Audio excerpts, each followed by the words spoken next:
మార్గము తప్పక నడుచుకుని వారికి ఆయన కేడుగా ఉన్నాడు. ఆమేన్. ప్రార్థన చేసుకుందామండి. మహాపరిశుద్ధుడా, మహోన్నతుడా, మహాగణుడా, నీకు వందనాలు.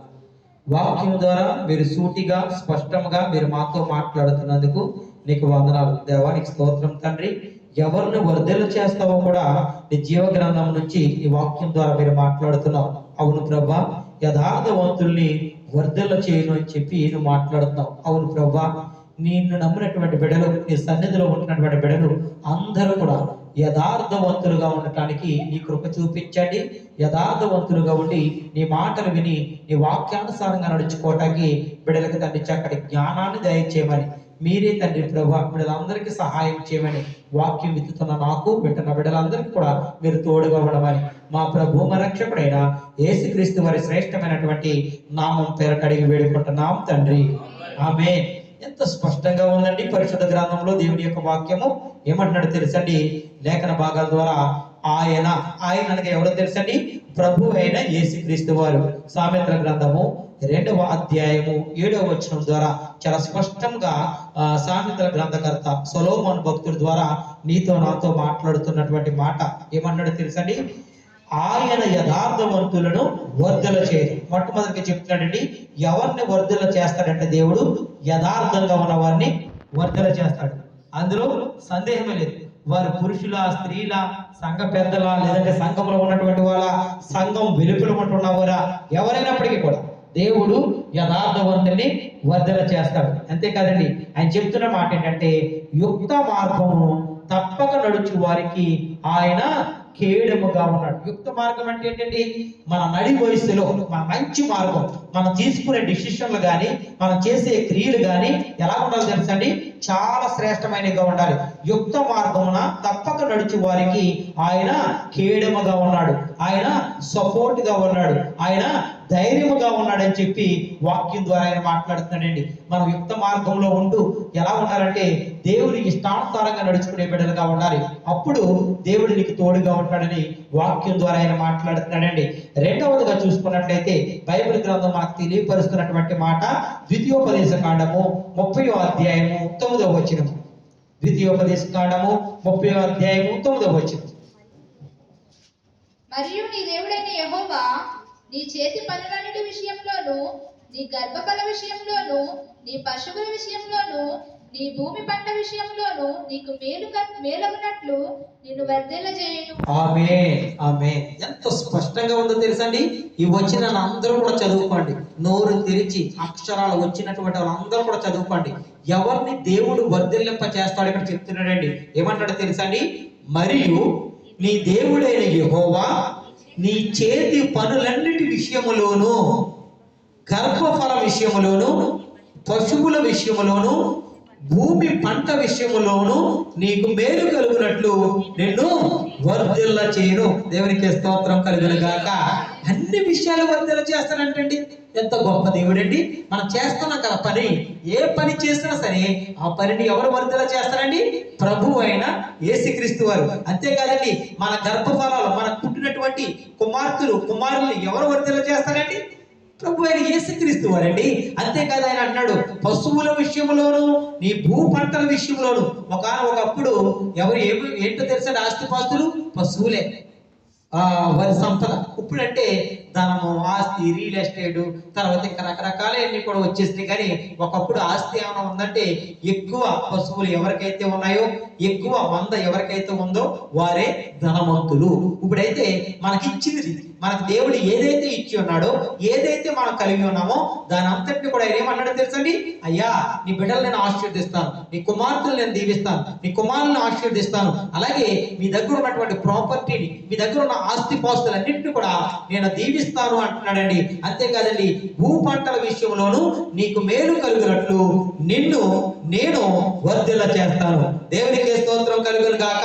అంటే రెండవదిగా దేవుడు చెప్తాడు ఏంటంటే మీకు మేలు కలిగినట్లు నేను వర్ధిల్ల చేస్తాను. ఏమి చేస్తే ఆయన దేవుడు వర్ధిల్ల చేస్తాడండి? ఏమి కలిగి ఉంటే మనం దేవుడు వర్ధిల్ల చేస్తాడు? మనము దేవుని ఎదుట యథార్థవంతులుగా ఉంటే ఈ మేలు నీకు కలుగుతుందని వాక్యం ద్వారా ఆయన మాట్లాడుతున్నాడండి. అంతేకాదండి, ఆయన ఏ విధంగా వర్ధన చేస్తాడో చెప్తున్నాడండి. కీర్తనకారుడు మొదటి దినవృత్తాంతములు 22వ అధ్యాయము 11వ వచనం ద్వారా ఆయన మాట్లాడుతున్నాడు. మొదటి దినవృత్తాంతములు 22వ అధ్యాయము 11వ వచనం. నా కుమారుడా, యెహోవా నీకు తోడుగా ఉండును గాక. నీవు వర్ధిల్లి నీ దేవుడైన యెహోవా నిన్ను గూర్చి సెలవిచ్చిన ప్రకారముగా ఆయనకు మందిరమును కట్టుచుందువు గాక. ఆమేన్. ఆమేన్. ఇక్కడ చూసుకున్నట్లయితే పరిశుద్ధ గ్రంథం నీతో నాతో మాట్లాడుతున్నటువంటి మాట, నా కుమారుడా యెహోవా నీకు తోడుగా ఉండును గాక. నీవు వర్ధిల్లి నీ దేవుడైన యెహోవా నిన్ను గూర్చి సెలవిచ్చిన ప్రకారము ఆయనకు మందిరమును కట్టించుదువు గాక. అంటే నువ్వు ఏ పని తలపెట్టినా కూడా అది వర్ధిల్లుతుంది. దానికి ఎవరు తోడుంటారు? దేవుడే తోడు ఉంటాడు. ఆ పని వర్ధిల్లాలంటే దేవుడు నీకు తోడు ఉండాలి. దేవుడు నీకు తోడు ఉండాలంటే దేవుని చిత్తానుసారంగా ఆయన వాక్యానుసారంగా మనం నడుచుకోవాలి. ఎందుకంటే జీవ గ్రంథం నీతో నాతో మాట్లాడుతుంది, నా కుమారుడా. కొన్ని పర్యాయాలు ఎక్కువ శాతం జీవ గ్రంథం ఏమని చదివిస్తుందంటే నా కుమారుడా. మరి కుమార్తెలు కాదండి, ఇద్దరికి వర్తిస్తుంది అది. కుమారుడా కుమార్తె ఎక్కడ కూడా తక్కువ చేయలేదండి. కుమార్తెలకు ఇచ్చే ఘనత దేవుడు కుమార్తెలకు ఇచ్చాడు, కుమారులకు ఇచ్చే ఘనత కుమారులకు ఇచ్చాడు.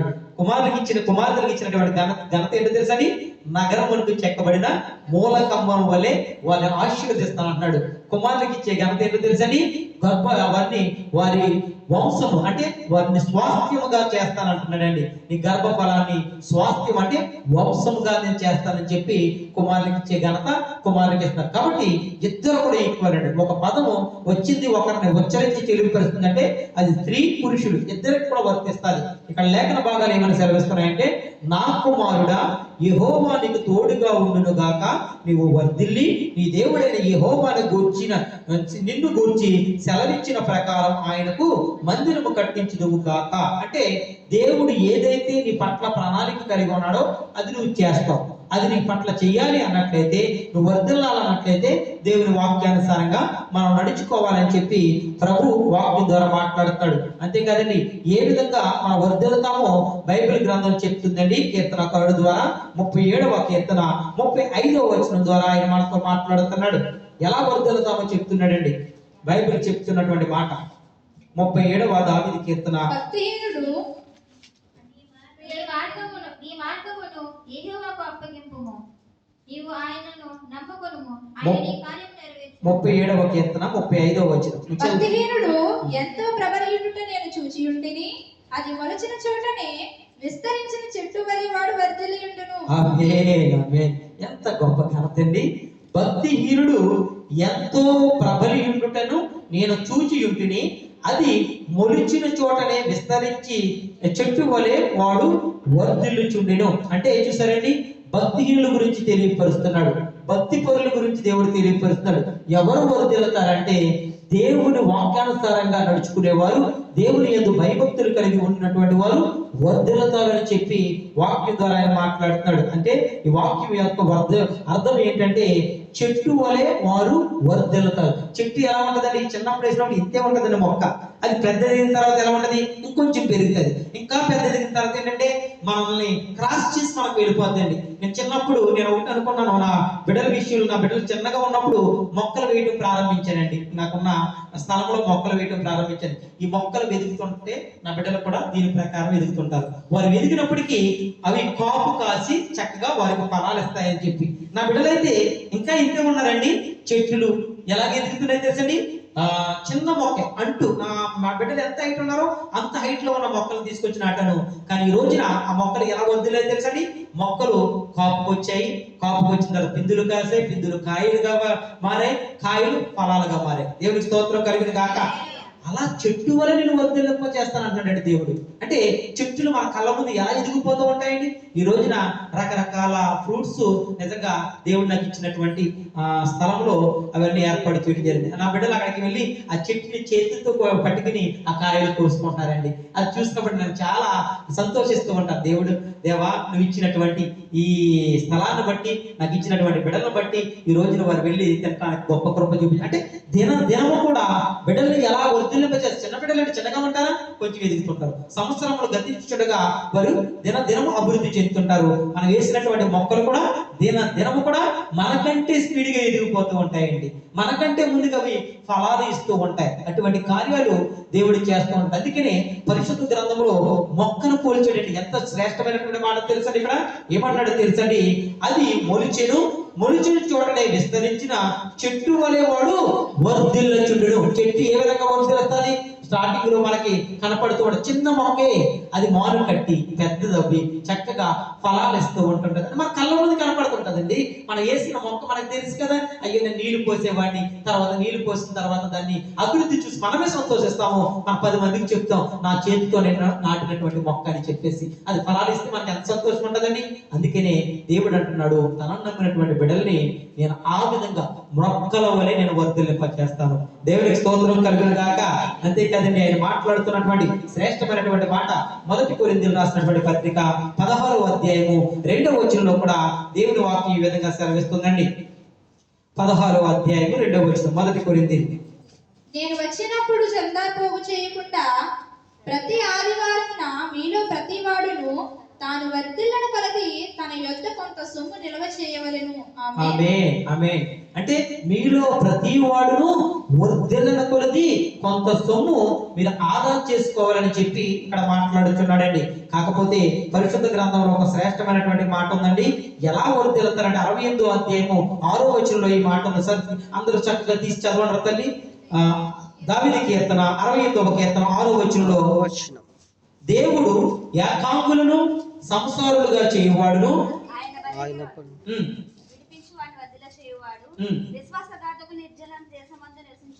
ఆమేన్. ఇక్కడ చెప్తున్నటువంటి శ్రేష్టమైనటువంటి మాట ఏంటంటే, దేవుడు ఏకాంగులను సంసారులుగా చేయువాడు, ఆయన బంధింపబడిన వారిని విడిపించి వారిని వర్ధల చేయువాడు, విశ్వాసఘాతకులు నిర్జల దేశమందు నివసించుదురు. అంటే వాక్యం యొక్క అర్థం ఏంటంటే, వారిని వర్ధల చేయవాడు ఎవరు అంటే ఆయనే. ఆయన అనగా మన ప్రభు అయిన యేసుక్రీస్తు వారు. ఎవరైతే బంధింపబడి ఉంటారో, ఎవరైతే బాధల్లో బంధకాల్లో ఉంటారో వారిని విడిపించి వారిని వర్ధల చేయవాడు ఆయనే. మనలో కూడా చాలా మంది కూడా బంధకాల్లో ఉంటూ ఉంటారండి. చాలా మంది కూడా సమస్యలతో ఉంటారు. కొన్ని చెప్పుకోగలుగుతారు, మరికొన్ని చెప్పుకోలేనటువంటి సమస్యలతో బాధపడుతూ ఉంటూ ఉంటారు. కానీ పరిశుద్ధ గ్రంథం నీతో నాతో మనతో మాట్లాడుతున్న మాట ఏంటంటే, ఎవరైనా సరే బంధకాల్లో ఉన్నట్లయితే ఆయన బంధింపబడి వారిని విడిపించి వారిని వర్ధిల్ల చేయువాడు ఆయనే. విశ్వాసఘాతకులు ఏంటంటే నిర్జల దేశమందు నివసించెదరు. కాబట్టి మనమందరం కూడా విశ్వాసఘాతకుల్లాగా ఉండడానికి వీల్లేదు. మనం ఎలా ఉండాలంటే విశ్వాసులుగా మనం ఉండాలి. మనం వర్ధిల్లాలని కోరుకుంటున్నారా? అయితే దేవుని యొక్క వాక్యానుసారంగా మనం నడుచుకోవాలని నేను ప్రభు పేరట మీకు తెలియపరుస్తాను. 3వ యోహాను 1వ అధ్యాయం 2వ వచనంలో కూడా ఈ మాట ఉందండి. 3వ యోహాను 1వ అధ్యాయం 2వ వచనంలో కూడా దేవుని యొక్క వాక్యం ఈ విధంగా సెలవిస్తుంది. నీవు అన్ని విషయంలోనూ వర్ధిల్లుచు సౌఖ్యముగా ఉండవలని ప్రార్థించుచున్నాను. ఆమేన్. దేవుడు ఒకటే కోరుకుంటున్నాడండి, మనం కొన్ని విషయాల్లో వర్ధిల్లాలని కాదండి, అన్ని విషయాల్లో మనం వర్ధిల్లాలండి. మనం ఏ పని తలపెట్టినా సరే అందులో నువ్వు వర్ధిల్లాలి, నువ్వు ఆశీర్వదించబడాలి, నువ్వు దీవించాలని చెప్పి దేవుడు కోరుకున్నాడండి. మనమంటే అనుకుంటాం, నాకంటే వెనకాల వచ్చిన వాళ్ళు ఆశీర్వదించబడుతున్నారు, నాకంటే ముందు వచ్చిన, నాకంటే ఎప్పుడు చాలా సంవత్సరాల తర్వాత ఇక్కడికి వచ్చి ఆశీర్వదించబడుతున్నారు, హెచ్చించబడుతున్నారు అని చెప్పి మనం అనుకుంటాం. కానీ వారికి దేవుడి పట్ల ఉన్నటువంటి నమ్మకం, మనకి అటువంటి విశ్వాసం ఉందా? కానీ దేవుడు అంటున్నాడు, ఎవరిని కూడా నేను పక్షపాతంగా నేను చూడను, అందరిని కూడా వర్ధన చేస్తాను. కొన్ని విషయాల్లో కాదు, మీకు ఏమైతే తలపెడతారో అన్ని విషయాల్లో కూడా నేను వర్ధన చేసే దేవుడిని. కానీ అది తీసుకునే విషయం మనలో ఉంది, మన మనసులో ఉంది, మనం చేసే క్రియను బట్టి డిపెండ్ అయి ఉంటుంది. మనం వర్ధిల్లాలా? అయితే దేవుడికి నచ్చే బిడ్డగా మనం ఉంటాం. దేవుడికి నచ్చిన కుమారుడిగా కుమార్తెగా మనం ఉన్నట్లయితే ఖచ్చితంగా మనం వర్ధిల్లా ఉంటాం, అందులో సందేహమే లేదు. కానీ చాలా మంది బిడ్డలు కూడా దేవునికి విరుద్ధంగా ఉంటున్నారు. కాబట్టి ఇప్పుడు వరకు చెప్పినటువంటి విషయాలు ఏంటంటే, ఎవరు వర్ధిల్లుతారని చెప్పి ఉన్నాను, కానీ ఎవరు వర్ధిల్లలో కూడా పరిశుద్ధ గ్రంథంలో ఉంటుందండి. మరి వారి గురించి కూడా తెలుసుకోవాలి కదండి. జీవ గ్రంథంలో ఎవరు అసలు వర్ధిల్లలు? చూడండి అమ్మా, జీవ గ్రంథం నుండి 2వ దినవృత్తాంతములు 24వ అధ్యాయం 20వ వచనంలో ఎవరు వర్ధిల్లలో చెప్తున్నాడు. ఇక్కడ 2వ దినవృత్తాంతములు 24వ అధ్యాయం 20వ వచనం.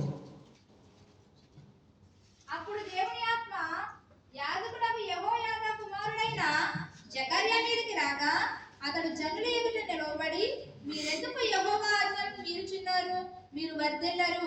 మీరు యెహోవాను విసర్జించితిరి కనుక ఆయన మిమ్మల్ని విసర్జించి ఉన్నాడని దేవుడు సెలవిచ్చుచున్నాడనెను. ఆమేన్ ఆమేన్. ఈ వాక్యం కరెక్ట్ గా చదువుకుంటారు తల్లి. చాలా అంతర్యం ఉంది ఇందులో. మాట ఏంటంటే, దేవుడు ఆజ్ఞలను ఎవరైతే మీరతారో, దేవుని యొక్క వాక్యాన్ని, ఆయన చెప్పినటువంటి మాటలను తిరస్కరిస్తారో వారంటే వర్ధిల్లరు వర్ధిల్లరు. కాబట్టి మనము ఆశీర్వదించబడాలి, మనం దీవించబడాలి అన్నట్లయితే ఆయన ఆజ్ఞలను మీరు వారుగా మనం ఉండటానికి వీల్లేదు. ఆయన ఆజ్ఞలు చెప్పి ఉన్నాడు కదండి, 10 ఆజ్ఞలు తూచా తప్పగా మనం పాటించాలి. అందులో ఏది చెప్పాడో దాని విధంగా మనం పాటించాలి. ఏది కూడా మన పక్కన పెట్టడానికి వీల్లేదు. నువ్వు ఆశీర్వదించాలని కోరుకుంటున్నావా, నువ్వు కూడా దీవించబడాలని ఆశపడతావా? అందరూ కూడా అదే కోరుకుంటారు కదండి. చాలా మంది బిడ్డలు కోరుకునేది ఏంటి తెలుసండి? ఆశీర్వాదమే కోరుకుంటారు. ఎవరు కూడా శాపాన్ని కోరుకోరు, ఎవరు కూడా దుఃఖాన్ని కోరుకోరు, ఎవరు కూడా మనం బాధపడుతూ ఉండాలని కోరుకోరు. అందరూ కూడా కోరుకునేది ఒకే ఒకటి, నేను ఆశీర్వదించబడాలి, నేను దీవించబడాలి, నేను వర్ధిల్లింపబడాలని చెప్పి కోరుకుంటారు. కానీ జీవగ్రంథం సెలవిస్తుంది, అమ్మా మీరు వర్ధిల్లాలా, అయ్యా మీరు వర్ధిల్లాలా, అయితే ఒక మాట వినండి, నా ఆజ్ఞలు మీరకుండా మీరు నడుచుకోండి. ఎవరైతే ఈ ఆజ్ఞలు మీరకుండా నడుచుకుంటారో వారు వర్ధిల్లుతారు.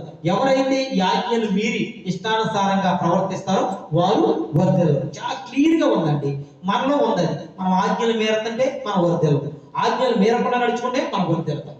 చాయిస్ మనకే చెప్పాడు దేవుడు, దాని ప్రకారం నడుచుకోవాల్సినటువంటి బాధ్యత మనందరిది అని చెప్పి నేను ప్రభు పేరట మీకు తెలియపరుస్తున్నాను.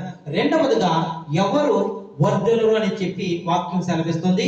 సామెతల గ్రంథము 28వ అధ్యాయము 13వ వచనం ద్వారా ఆయన మాట్లాడుతున్నారు. ఎవరు వర్ధిల్లరు చూద్దామండి. సామెతల గ్రంథం, అతిక్రమములను దాచిపెట్టువాడు వర్ధిల్లడు, వాటిని ఒప్పుకొని విడిచిపెట్టువాడు కనికరము పొందును. ఆమేన్. ఎంత చక్కగా ఉందండి. అతిక్రమమును దాచిపెట్టువాడు వర్ధిల్లడు, వాటిని ఎవరైతే ఒప్పుకొని విడిచిపెడతారో వారు ఏం పొందుకుంటారండి? కనికరము పొందుకు. అతిక్రమం అంటే ఏంటో తెలుసండి? పాపం, మనం చేస్తున్న తప్పుదారు, దేవునికి విరుద్ధమైనటువంటి చేష్టలు, వాటిని పరిశుద్ధ గ్రంథం సెలవిస్తుంది. అతిక్రమమును దాచిపెట్టేవాడు వర్ధిల్లడు గాని వాటిని ఒప్పుకుని విడిచిపెట్టిన వాడు కనికరము పొందుతాడు. కాబట్టి మనం అందరము కూడా అతిక్రమం చేసేవారుగా మనం ఉండటానికి వేరు లేదు. ఇక్కడ అందుకనే జీవగ్రంథం సెలవిస్తున్నటువంటి మాట ఏంటంటే, అతిక్రమము దాచిపెట్టువాడు వర్ధిల్లడు. ఎంత మాత్రం కూడా మనం వర్ధిల్లాలంటే మనం చేసినటువంటి తప్పుల్ని దేవునికి ఆయన సన్నిధిలో కన్నీరు కార్చి, ప్రభువా నేను తప్పైపోయింది, ఇంతవరకు నేను ఈ విధంగా నడుచుకున్నాను, ఇక మీదట నేను ఆ విధంగా నడుచుకోను, నా తప్పుని విడిచిపెడుతున్నాను అని చెప్పి ప్రాధేయపడి దేవునికి చెప్పుకొని విడిచిపెట్టిన వెంటనే మీరు ఏం పొందుకుంటారో తెలుసండి? కనికరము పొందుకుంటారు. ఎవరి దగ్గర నుంచి పొందుకుంటారో తెలుసండి? దేవుడి దగ్గర నుంచి మనం ఏం పొందుకుంటామంటే కనికరము పొందుకుంటాము. ఆ కనికరము మనం పొందుకోవాలి అన్నట్లయితే కనుక మనం చేయవలసింది ఏంటంటే, మన అతిక్రమముల్ని మనం విడిచిపెట్టే వారిగా ఉండాలని జీవగ్రంథం సెలవిస్తుంది. అలాగే మూడవదిగా మనం చూసుకున్నట్లయితే ఎవరు వర్ధిల్లరో చూద్దామండి. జీవగ్రంథం నుండి తెలియపరుస్తున్నటువంటి మాట 12వ అధ్యాయం, ఇర్మియా రాసినటువంటి గ్రంథము 12వ అధ్యాయము 11వ వచనం. ఇర్మియా భక్తుడితో మనతో మాట్లాడుతున్నాడు.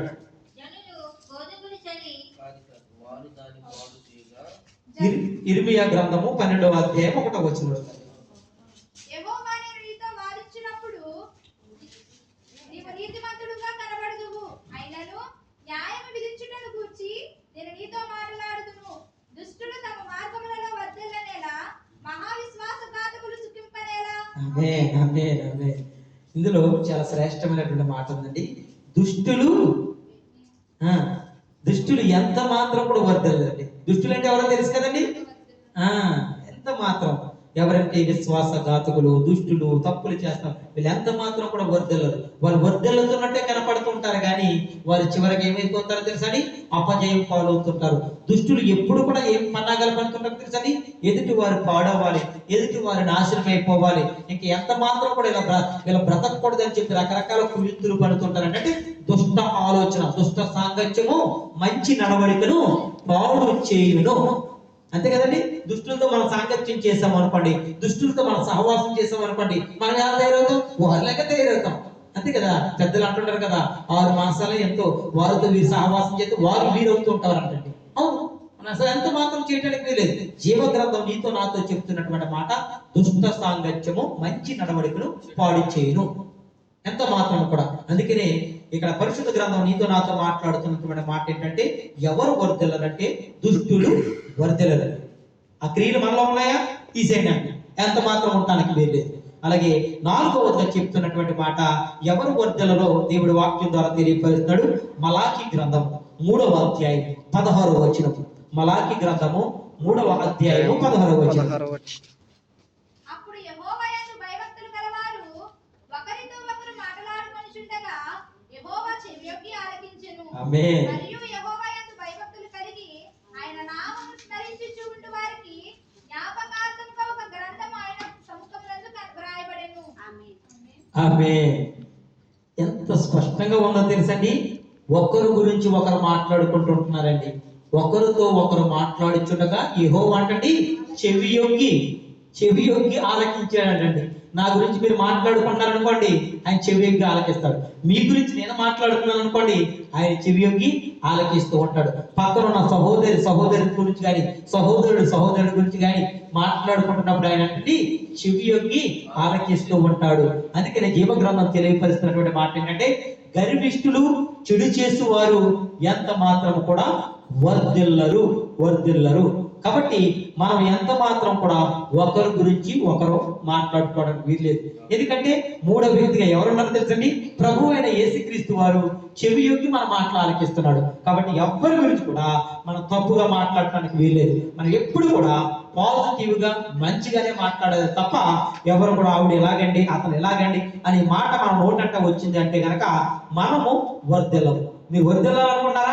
అందరి గురించి మంచిగా మాట్లాడండి. ఎవరైనా తప్పుగా ఒక సహోదరు గురించి చెప్తున్నారా, అయ్యో ఆ సహోదరు గురించి నా దగ్గర అలా మాట్లాడకండి, మీరు మాట్లాడుతుంది తప్పు, దేవుడు చెవి యొగ్గి ఆలకిస్తాడు, దానికి లెక్కడితే ఒక మాట చెప్పి వెళ్ళిపోండి అక్కడి నుంచి.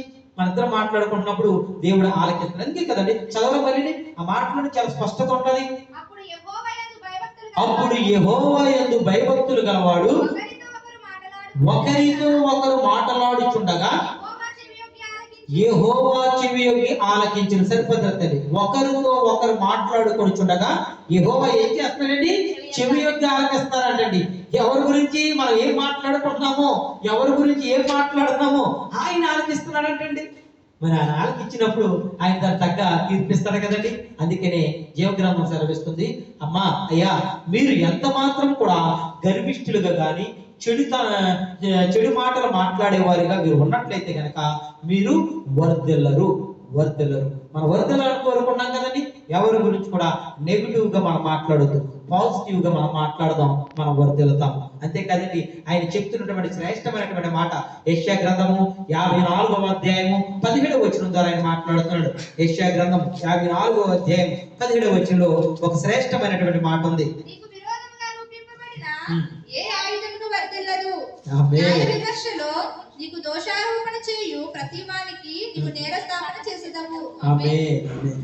ఈ వాక్యం యొక్క అర్థం ఏంటంటే తెలుసండి, నీకు విరోధముగా అంటే దేవునికి విరోధంగా ఎవరైతే వ్యతిరేకంగా ఉంటారో అది ఎంత మాత్రం కూడా వర్ధిల్లదు. దేవునికి వ్యతిరేకంగా చాలా మంది చేస్తుంటారండి. దేవుడు ఉన్నాడా?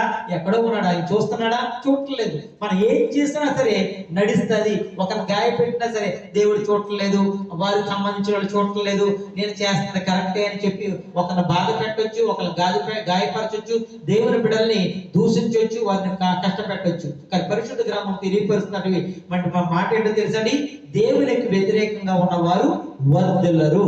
దేవునికి విరోధంగా ఏ ఆయుధము కూడా వర్ధిల్లదు. ఏ పన్నాగం పన్నా కూడా దేవుని యొక్క బిడ్డల మీద ఆ పన్నాగము వారు ఫెయిల్యూర్ అవుతారే తప్ప సక్సెస్ కాలేరండి. ఇప్పుడు దేవుని బిడ్డగా ఉండాలండి, వారిని పాడు చేయాలి, వారిని నాశనం చేయాలి, వారిని ఎలాగైనా కృంగతీయాలి, వారిని కిందకి లాగాలని చెప్పి సకల విధాలుగా ప్రయత్నం చేస్తున్నారు. వారి ప్రయత్నాలన్నీ కూడా ఏమైపోతుందో తెలుసండి, విఫలం అవుతాయి తప్ప వారి అందులో విజయము పొందుకోరు. ఎందుకంటే దేవుడు వారి పక్షాన ఉంటాడు.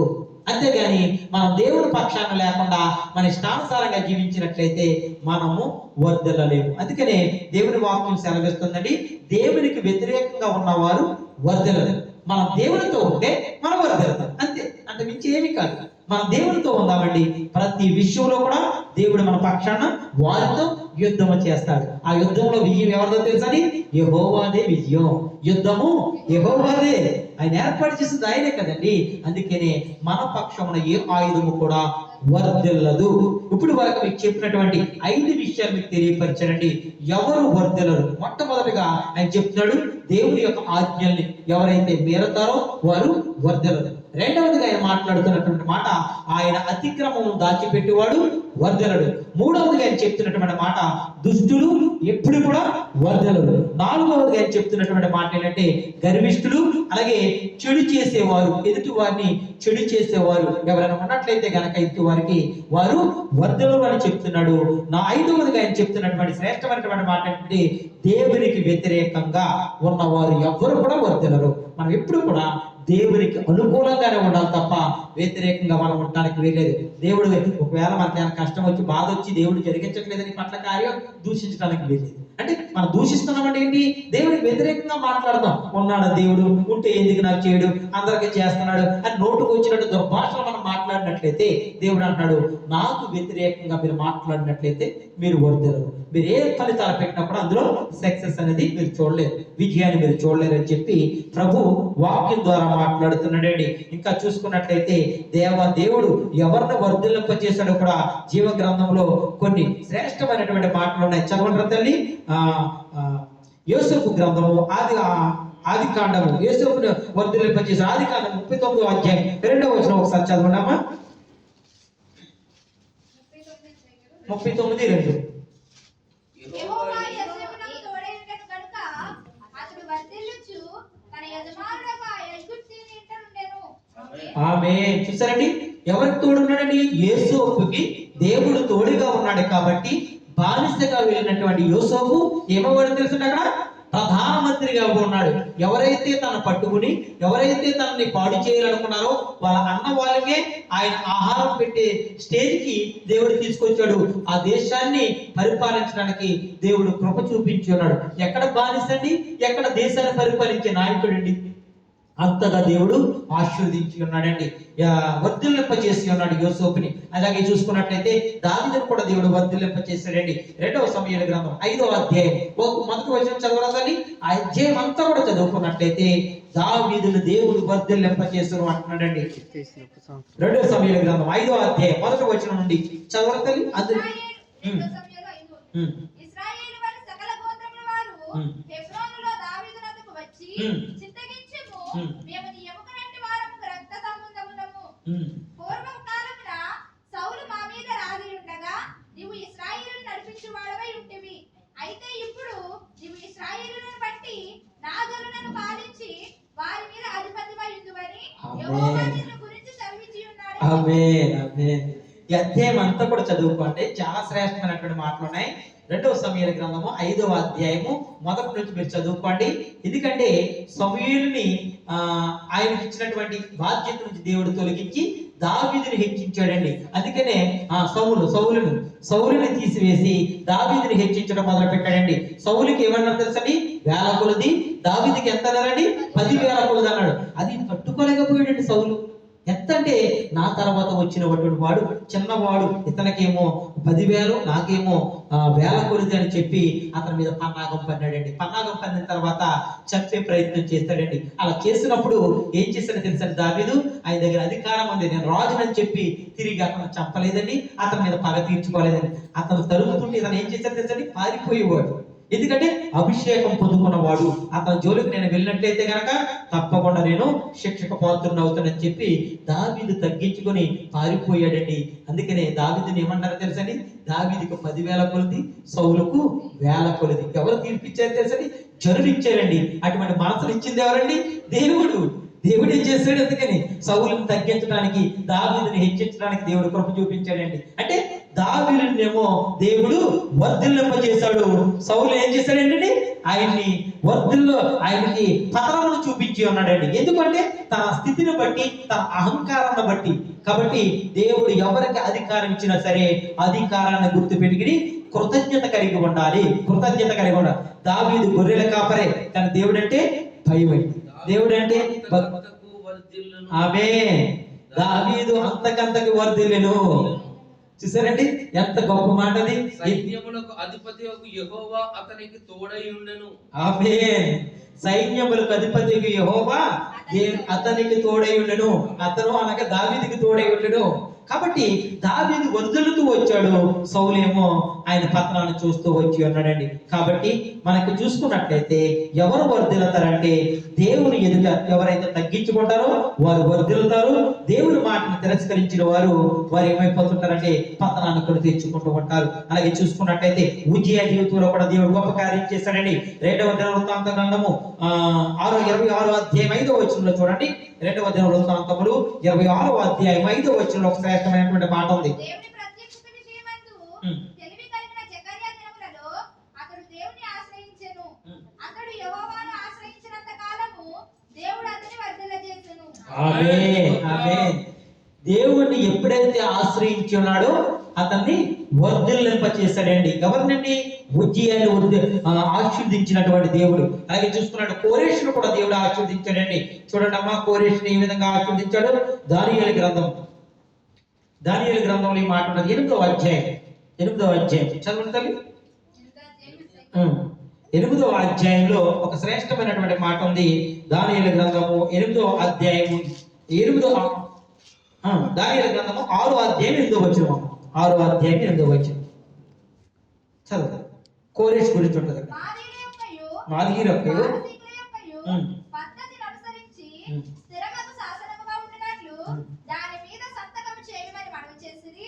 కాగా రాజుకు దర్యావేషు శాసనము వ్రాయించి సంతకము చేసెను. ఆమేన్. ఆమేన్. ఇక్కడ చూసుకున్నట్లయితే కోరేషును దేవుడు ఆశీర్వదించినట్లు ఉంటది. అధ్యాయం అంతా కూడా చదువుకున్నట్లయితే దేవుడు గొప్పగా మీతో మాట్లాడుతాడండి. అలాగే యేసు గురించి మాట్లాడుతున్న లూకాసు వార్త 2వ అధ్యాయం 52వ వచనంలో ఒక శ్రేష్టమైనటువంటి మాట ఉందండి. లూకాసు వార్త 2వ అధ్యాయం 52వ వచనం అందరూ కూడా తెరిచి చదవండి. యేసు జ్ఞానవంతుడు, వయస్సునందును, దేవుని దయందును, మనుషుల దయందును వర్ధిల్లుచుండెను. ఆమేన్. ఆమేన్, ఆమేన్. యేసు జ్ఞానవంతును, వయస్సు యందును, దేవుని దయందును, మనుషుల దయందును వర్ధిల్లుచుండెను. చూసారండి, ఎప్పుడు కూడా వర్ధిల్లుదురు అని చెప్పి దేవుడు మాట్లాడు. ఎవరు వర్ధిల్లారండి? యేసు గురించి మాట్లాడుతున్నారండి. దేవుడు సాక్షాత్ దేవుడే మనతో చెప్తున్నటువంటి మాట ఏంటంటే, అయ్యా జ్ఞానమందు వయస్సు యందు మీరు వర్ధిల్లుదురు అని చెప్పి దేవుడు మాట్లాడుతున్నాడండి. ఈ రోజున మనం నేర్చుకున్నటువంటి పాఠం ఏంటో తెలుసండి? వర్ధిల్లుట. ఎవరు వర్ధిల్లుతారో కూడా దేవుడు మాట్లాడి ఉన్నాడు. ఎవరు భక్తులు వర్ధిల్లింప చేశాడు దేవుడు మాట్లాడి ఉన్నారు. ఎవరు వర్ధిల్లలో కూడా దేవుడు మాట్లాడి ఉన్నారండి. ఎవరు వర్ధిల్లుతారంటే బైబిల్ గ్రంథం సెలవిస్తుందండి, నీకు మేలు కలిగినట్లు నేను ఆశీర్వదిస్తానంటున్నాడు. ఎవరికైతే మేలు చేస్తాడు దేవుడు వారు వర్ధిల్లుతారండి. అలాగే నువ్వు వర్ధిల్లు అని చెప్పి దేవుడు మాట్లాడండి. చెట్టు ఏ విధంగా వర్ధిల్లుతుందో ఆ విధంగా మిమ్మల్ని వర్ధిల్లింప చేస్తానంటున్నాడండి. అంతేకాదండి, వారిని వర్ధిల్లు చేయవాడిని నేనే అని చెప్తున్నాడండి.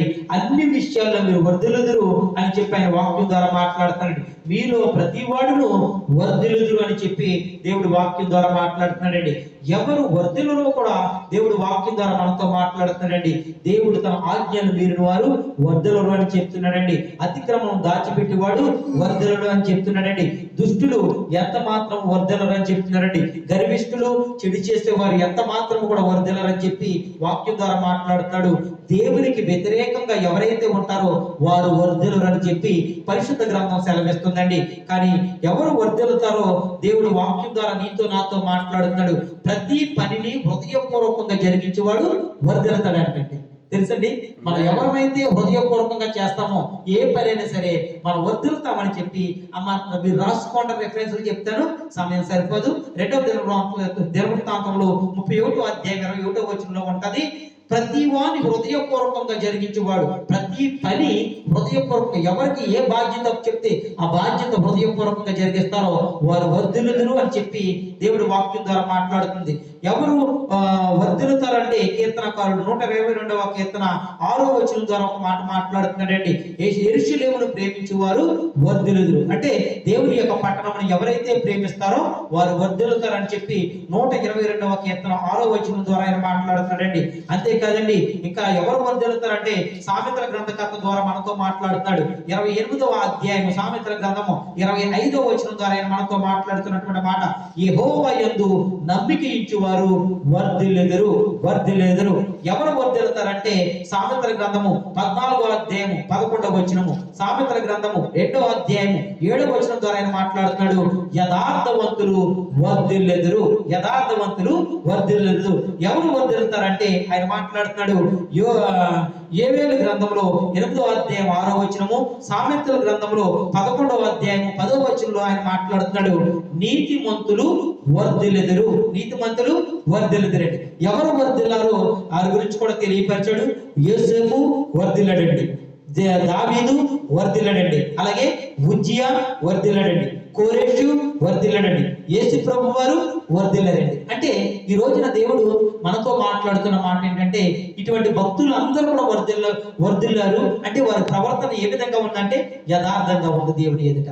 మనము కూడా యథార్థంగా నడుచుకున్నట్లయితే మనం చదువుకున్న మూలవాక్యం కూడా అదే కదండి, ఆయన యథార్థవంతులను వర్ధిల్ల చేయును, యుక్త మార్గమును తప్పక నడుచుకుని వారికి ఆయన కేడుముగా ఉన్నాడు. అవునండి, మనందరం కూడా యథార్థంగా ఉందామండి, మనల్ని వర్ధిల్లింపజేస్తాడు, మన బిడ్డల్ని వర్ధిల్లింపజేస్తాడు, మన సంఘాలను వర్ధిల్లింపజేస్తాడు, మన కుటుంబాన్ని వర్ధిల్లింపజేస్తాడు. కాబట్టి మనకు తోడుగా ఉంటానని చెప్పి, మీకు కేడుగా ఉంటాను, మీకు ఆశ్చర్యంగా ఉంటాను అని చెప్పి దేవుడు వాక్యం ద్వారా మాట్లాడతాడు. మనం అందరం కూడా వర్ధిల్లాలి అనుకున్నట్లయితే దేవుడు చెప్పినటువంటి వాక్యము ప్రకారం మనం నడుచుకుని మన క్రియల్లో కనపరుద్దాము. తప్పకుండా ఆయన ఇచ్చే ఆశీర్వాదాలన్నీ కూడా పొందుకొని మన కుటుంబాన్ని కట్టుకొని మనం దినదినము కూడా దేవుని యందు భయముతోను, భక్తితోను, వినయముతోను, విధేయతతో నడుచుకుంటూ దేవునికి దగ్గరగా ఉందాము. లోకంలో ఉన్నటువంటి సాధారణకు దూరంగా ఉండాలని నేను ప్రభు పేరట మీ అందరికీ ప్రేమతో తెలియపరుస్తూ ఈ కొద్ది మాటలు దేవుడు దీవించి ఆశీర్వదించిన గాక. ప్రార్థన చేసుకుందామండి.